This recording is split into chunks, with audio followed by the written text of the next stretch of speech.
সাইয়েদনা সুমামা ইবনে উসাল রাদিয়াল্লাহু তাআলা আনহুর কথা মনে পড়ে যায়। তিনি ছিলেন ইয়ামামার বাদশা। মদিনাতে বিশ্বনবীকে হত্যা করার নিয়তে এসেছিলেন। গোপনে বিশ্বনবীকে হত্যা করে আবার ইয়ামামা মদিনাতে ফিরে যাবেন। কিন্তু কি অবাক কাণ্ড, হত্যা করতে পারেন নাই। সাহাবাদের হাতে তিনি ধরা পড়ে গেলেন। সাইয়েদনা সুমামা ইবনে উসাল রাদিয়াল্লাহু তাআলা আনহু হত্যার নিয়তে আসলেন, কিন্তু হত্যা করতে পারলেন না। সাহাবারা তাকে ধরে ফেললেন, ধরে মসজিদে নববীর পিলারের মধ্যে বেঁধে রাখলেন। সুমামা ইবনে উসাল সিরাত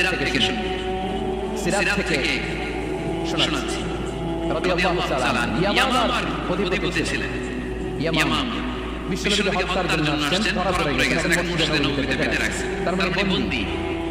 এখন স্ট্যাটাস কি? বন্দী, ক্যাপ্টিভ। বিশ্বনবী সাহাবাদেরকে বললেন তার খোঁজ খবর নিও। সুমামা ইবনে উসালের খোঁজ খবর নিও।